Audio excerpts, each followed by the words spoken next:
All right, guys, I've been waiting for about 6 weeks to finish the exterior of this car. We gave you a sneak preview a while back of it.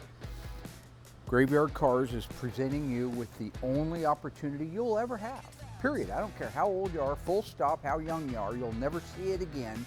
I can guarantee it. What a 1974 Plymouth Cuda looked like without anybody's hands on it. What a 1974 Cuda loaded with every option you could get in 1974 looks like, that's never been painted, never had tires put on it, never had hoses changed, never had an oil change, never had anything. This is a 100% OEM original untouched 74 Cuda. That was never sold. This car was never sold. It sat. I found it in an old Chrysler Plymouth dealership next to a twin we'll talk about later. This car was never pre-delivered. For those of you that don't know what pre-delivered means, they came out from the assembly line off the train or off the truck. They have all kinds of chalk markings on the outside of it that meant something internally at the manufacturer. Those are all still on it. One of the things you do as a PDI guy or girl is put the beauty rings on it and the valve stem extensions. They were never put on, they're in the trunk. So I am going to show you what a 1974 brand new, everybody talks about it, nobody's got it, brand new 74 Cuda looks like. I have detailed the exterior of this using only cleaners and wax. Take a look at that. You don't like what you see, call Walter Chrysler. He's dead and waiting for your phone call. That is a factory paint, factory chrome, factory trim, everything. Take a look at the front end of the car. I don't know how much that camera is going to pick up. I couldn't begin to tell you. But if you look carefully, when they painted this red, can you see the overspray? See that light shade of reddish overspray that's actually on the silver right through there? It's factory. Over here, the headlight. Take a look real close at the headlight down low. You'll notice that that is the original GE bulb. If you could get close enough, which you can't probably now, you would see the date code and everything else that goes with it. These screws, original screws. These buckets, original. That gap, people talk about the gap between the header on a 71 or the grill on a 71 to 74, how they match the fenders. Factory. That thing's 1/4 of an inch wide. Look at the other side. 1/4 of an inch wide. That's crazy. Original bumper guards on it. Everything you see there, guys, is original. I'm sorry to beat a dead horse. You'll notice there's no beauty rings on it. That's because they're still in the bags. They were in the trunk. That stripe is original. Wheel opening moldings, original rocker moldings, everything is original. That this thing actually has an arc to it. When they pushed it into the push pins or the roll pins, it actually has a little arc to it. That's factory. When we're doing one, we fight doing that. We make sure the holes are far enough spaced apart that it doesn't force it into that position. That's what it does. These scoops, famous Cuda scoops, Raisin Brand scoops. Look here at the, very carefully, a little bit of delamination. I wouldn't say delaminating, pockmarking from these being made of pot metal. They actually did not survive like the ones, the paint that's on the metal. That one over there is a better example. This paint missing has nothing to do with repaint or anything else. It's the way that the pot metal let go of the paint over the years and blew off. Over here, you'll see why the guy had it inspected that owned the car. It never sold. He stored them in the dealership. He owned the dealership. I have no idea why he had them inspected, but he did. Maybe he was planning on driving them someday. These are original decals that your PDI guy would have gotten rid of, okay? This AC is supposed to be moved over to here, AC complete, saying that the air conditioning system has been charged. Whoever JC is, he was the technician that made sure that the air conditioning was charged. Another quality assurance tag. I haven't seen this on any Survivor cars because it comes off before it ever goes out to the dealership showroom floor. Somebody should reproduce that if they don't. Maybe they do and I don't know. Maybe ECS does. I don't know, but I have never seen that before.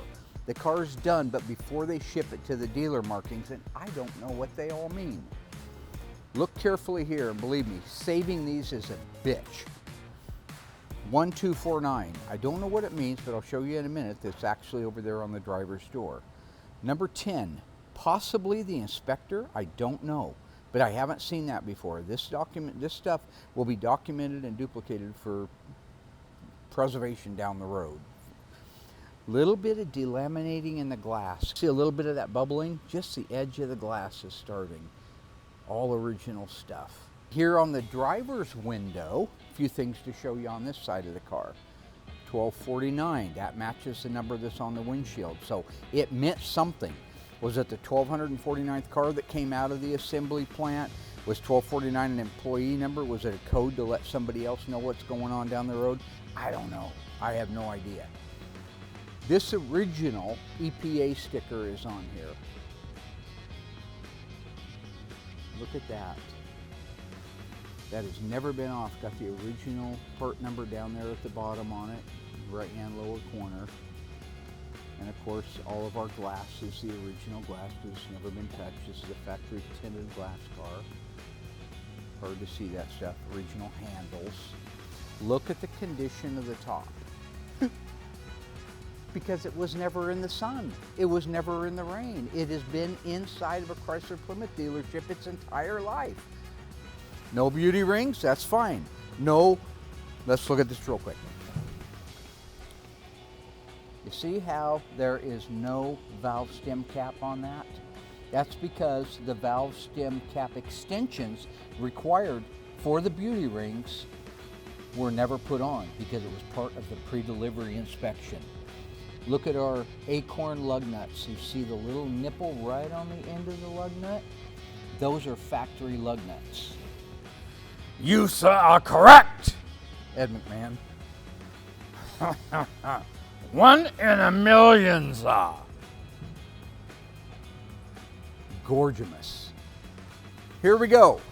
Never see it again. I don't care because this car was never sold, so it was never pre-delivered.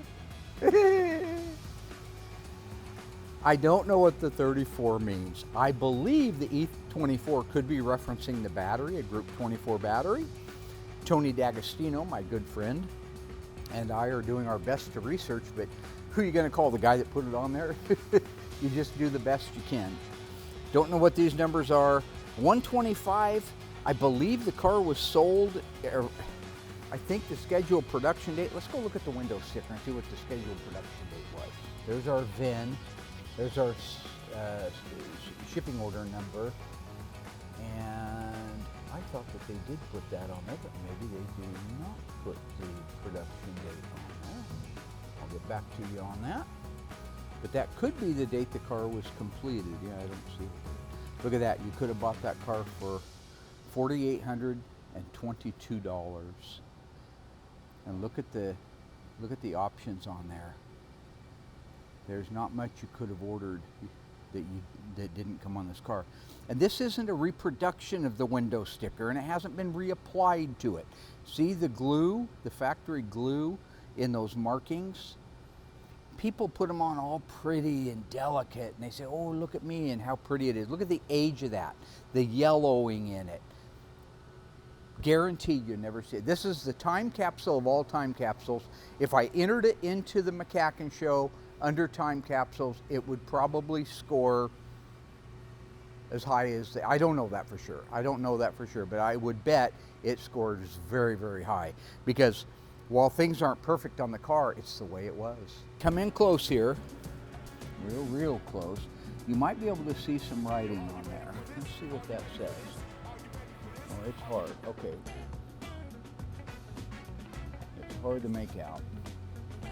Down here, I believe there's a date code. I'll tip it down just a little bit. Yeah, there's your clock with your date code on it. That's a 3 in the middle. That's their little pie chart that they did. And those were produced in 1973. They're all matte all the way across here. On the inner ones, it's in the backup lens area up in here. See some numbers up in there. The rear valances, we fight ourselves on the valances and the tips. This one here, if you look down on it, this is actually not even out past the valance on this side. And these have all original clamps, never touched, and that it's crooked. This side over here actually does come out past the valance a little bit, but it's reasonably straight. Your Cuda by Plymouth emblem that got moved over to the left-hand side, I think it's 72, might be 73 they started that, not positive. This is the original dealer plate the guy had on it, supposedly so he could go around the block or whatever he wanted to do, or maybe for insurance purposes he had to have a plate on it. But P56 410, I have P56 411 on the other car that we're going to show you someday. 1974, again, never sold. Take a look down the side of that. There is so much DNA on this car that you could spend a year, 8 hours a day, documenting and photographing it. I right now have almost 4,000 photographs of just that car for my own records. Nobody wants to see an uber up close shot of the screws that hold this in place. Nobody wants to see the inside of this cap to know that it's an original, not a reproduction. This is stuff for me. Take a look at this factory quality control. It's funny, but this never got pushed in from the factory all the way that it's cocked. Every nerve in my body says, well, just push it in, pull it. No, that's the original. You see the patina on it. You see where it's impacted the license plate mounting bracket over the years. That's all fascinating stuff, guys. I love that stuff. Here's the original bolts that hold the license plate mounting bracket on. That is just, to me, incredible. There's your original markings on your original gas tap. Just love that stuff. For me, it's just thrilling stuff to work on. Overall, pretty good fit and finish for Chrysler. The black one that I have, that also is a no-mile car, untouched.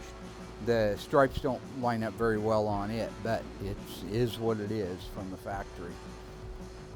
Here's our mirrors. You can see a little bit of that deterioration starting just from the fact that these are pot metal. And that's why they have those little puck marks in them. Looks great 10 feet away, but you get up close to the little puck marks. So I love it because even if it has little problems like that, it allows you to look at somebody who says their car is NOS or that their car is a survivor, but you look at the paint and you think, well, how could that one that's been in the sun and the rain have perfect mirrors on it? And here's one that's been out of the weather in a garage its entire life with 6 miles on it, not be perfect. That's how you call BS out. Everybody that knows the E-bodies knows that the interior door trim panels, the only ones that survived in the sun are the black ones, and they get a little marginal depending how hot they got. Colored ones, white, blue, red, those, they turn to chalk, they fade, they scratch. This interior door trim panel, get up close, let everybody see the grain on them. Like through here where they start chalking out, show that grain. These are not reproductions. I know you want them to be reproductions. You can't stand that they're factory. It's killing you. All you guys out there with Mopar saying, oh, it's a lie. It's not true. It is true. I've done nothing to that panel. I haven't even wiped it down.